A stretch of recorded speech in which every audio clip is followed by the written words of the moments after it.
안녕하세요. 잡시광입니다. 지난 21일 중국 남부 후난성에 대홍수가 발생했습니다. 비는 18일 밤부터 후난성 장자제와 샹시투자 мя오족 자치주, 창더, 화이화 등지에 쏟아졌고 이 기간 쌍주와 룽사년 일부 지역 강수량은 400mm를 넘었습니다. 폭우로 인해 샹시투자 мя오족 자치주와 장자제, 창더, 화이화에서만 5만 3천 명이 넘는 주민이 안전한 곳으로 대피를 했고 룽사년에서는 지하주차장에 갇힌 주민 3명이 숨지기도 했습니다. 악천후로 전날 고속철도 충칭 샤먼 구간 운행은 중단됐고 영화 아바타 촬영지 장자제 무릉원 풍경구는 출입이 금지됐습니다. 피해 지역 주민들은 한결같이 살다 이런 큰 홍수는 처음 본다는 반응들이었습니다. 후난성뿐 아니라 후베이성 우한에도 4단계 경보 가운데 가장 높은 홍색 홍수경보가 발령됐습니다. 이 지역 누적 강수량은 150에서 200mm에 달할 것으로 예보됐습니다. 그런데 비는 중국 서남부 구이저우성도 강타했습니다. 앞서 지난 23일부터 구이저우성 남부와 남동부 지역에는 지속적인 폭우가 쏟아졌고 30년 만에 최대 홍수가 발생해 주민 8만 명이 긴급 대피했습니다. 구이저우 첸둥난, мя오족 둥족 자치주 룽장현에 많은 저지대가 침수됐고 이번 대홍수에 중국에서 인기를 끄는 남서부 지역 마을 축구 대항전인 춘차오의 룽장현 홈구장도 수심 3m의 물에 잠겼습니다. 룽장 최대 쇼핑몰도 침수됐고 고속도로 교량이 붕괴하기도 했습니다. 중국 중앙TV는 구조대가 보트를 타고 주민들을 구조하거나 어린이들이 유치원에서 구조대원을 기다리는 모습을 내보냈습니다. 30년 만에 최악의 홍수로 인해 주민 8만여 명이 대피한 중국의 모습입니다. 특히 중국에서 인기를 끄는 축구대회 춘차오의 룽장현 홈구장은 수심 3m 물에 잠기며 경기 운영이 불가능해졌습니다. 춘차오는 중국 네티즌들이 룽장현 동네 축구를 영국 축구 프리미어리그의 중국식 표현 잉차오에 빗대 만든 말입니다. 룽장현은 1990년 주민들이 자발적으로 축구협회를 만들었을 만큼 중국 내에서도 축구 열기가 유독 높은 곳으로 꼽히는 곳인데요. 이들은 원래 강변 풀밭에서 축구를 해왔는데 몇 년 뒤 홍수로 이곳이 유실되자 직접 간이 축구장을 만들어 경기를 열기 시작했는데 춘차오라는 말이 중국 10대 유행어까지 올랐고 해외에까지 입소문이 났을 정도입니다. 그런데 경기장이 수심 3m 물에 잠기며 경기 운영이 불가능해진 겁니다. 대홍수로 인해 가장 피해를 본 사람들은 서민들입니다. 폭우로 큰 피해가 발생한 중국 남서부에서 작업자들이 물에 떠내려온 진흙을 퍼내며 청소하고 있는 모습입니다. 수해 관한 지역은 길이 모두 진흙탕으로 변해 있습니다. 자동차가 거꾸로 서 있는 모습도 보입니다. 수해가 얼마나 심각했는지를 보여줍니다. 중국 중앙TV는 구조대가 보트를 타고 주민들을 구조하거나 어린이들이 유치원에서 구조대원을 기다리는 모습 등을 보도했습니다. 온라인에는 지역 최대 쇼핑몰의 흙탕물이 범람해 물에 잠긴 모습이 담긴 영상이 확산 중입니다.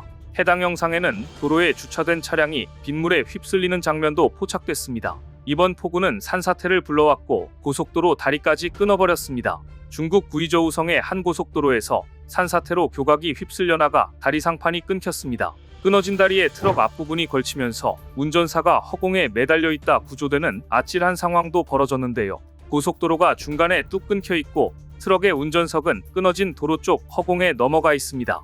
운전석 안의 기사는 밖으로 나오지 못한 채 어쩔 줄을 몰라 합니다. 출동한 구조대는 컨테이너 지붕을 따라 운전석으로 넘어간 뒤 운전석 뒤쪽 창문을 통해 기사를 구조해냈습니다.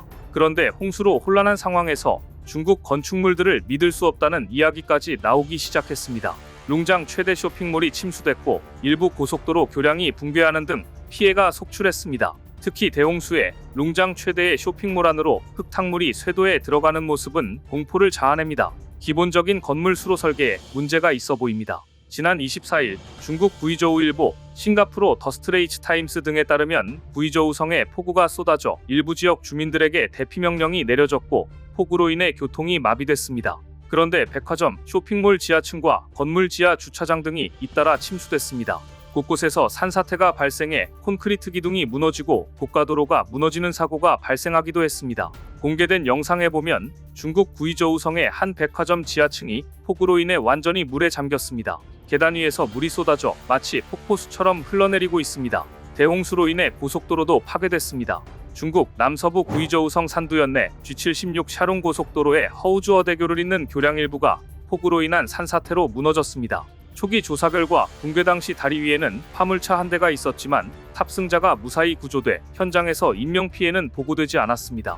교량 아래에는 인근 마을 공사 현장 소속 차량 세대가 있었지만 드론으로 파악한 결과 차량 내부에 사람이 없던 것으로 파악됐습니다. 현지 교통당국은 교량이 붕괴되기 약 2시간쯤 전에 교량 구조물의 변형이 일어난 것을 발견하고 인근 교통 통제를 실시했습니다. 당국은 붕괴 원인에 대한 조사와 후속 작업을 진행 중이지만 아무리 대홍수였다고 해도 이렇게 교량이 붕괴될 정도였는지 의문입니다. 심지어 지역 내 핑윤강 등 세계 하천은 30년마다 한 번꼴로 홍수가 발생하고 있는 실정입니다. 중국에서는 여름철 홍수가 흔한 현상이지만 일부 과학자들은 기후변화의 영향으로 강우량과 발생 빈도가 모두 증가하고 있다고 경고하고 있습니다. 중국 정부는 구이저우 인프라 복구를 위해 1억 위안 약 190억 원을 지원하기로 했는데요. 하지만 이 정도 금액으로 복구가 될지 의문입니다. 심각한 것은 구이저우 기상당국은 27일까지 또다시 폭우가 내릴 것이라고 예보했고 중국 정부 관계자들이 대규모 홍수로 댐 붕괴 등 큰 사고가 발생할 수 있어 주의를 기울이고 있다고 경고했다는 점입니다.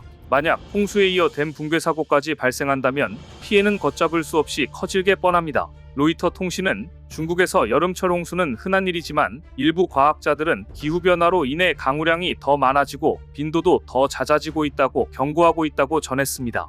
그런데 중국에서 대홍수에 대한 경고는 최근 2-3년 사이 매년 나오는 것입니다. 작년 4월 중순 중국 광둥성의 모습입니다. 중국 남부의 경제 중심지인 광둥성에서 일주일간 쏟아진 기록적 폭우에 따른 피해로 8만여 명의 주민이 긴급 대피한 가운데 주요 하천 수위가 높아지고 있어 100년 만에 홍수를 경험하게 될 수 있다는 우려가 나왔습니다. 어쩌면 그렇게 똑같은지 올해 구이저우에 폭우가 내려 8만여 명이 긴급 대피했다는 소식과 지역만 다르지 피해 규모, 이재민의 수 등 똑같은 내용입니다. 작년 이맘때 중국 언론 매체들은 이런 비가 계속 내린다면 광둥성 전체 인구 모두 수재민이 될 수도 있다며 우려를 쏟아냈습니다. 당시 내린 비의 양은 200에서 350mm, 샤오관에서는 584.4mm의 비가 쏟아졌습니다. 이로 인해 광둥성 전체에서 최소 11명이 실종됐고 8만여 명의 주민이 긴급 대피했고 9만 가구 이상이 정전을 겪었고 베이징, 광저우 구간을 포함한 다수의 고속열차 운행도 중단됐습니다. 당시 베이강과 주강 등이 모두 범람하면 사실상 광둥성 전체 인구에 해당하는 1억 2천만 명이 홍수 피해를 볼 수 있다는 경고가 나왔습니다. 그렇게 되면 100년에 한 번 있는 홍수를 경험하게 될 것이라는 우려가 나왔는데 1년이 지난 지금 여전히 똑같은 일이 반복되고 있는 것입니다. 하지만 이미 5년 전 시진핑 주석은 중국 남부에서 한 달 이상 계속된 홍수로 서울 전체 인구의 4배에 달하는 약 3,800만 명의 피해자가 발생하자 심각한 상황이라며 철저한 대응을 지시했습니다. 그러나 매년 대홍수는 더욱더 심각해지고 여름마다 홍수로 인한 피해는 중국에서 일상화되고 있습니다. 시진핑 주석의 매서운 명령과 지침도 소용없다는 듯 말입니다. 오늘 준비한 소식은 여기까지입니다. 댓글을 통한 여러분들의 많은 의견 기다리겠습니다. 시청해주셔서 감사합니다.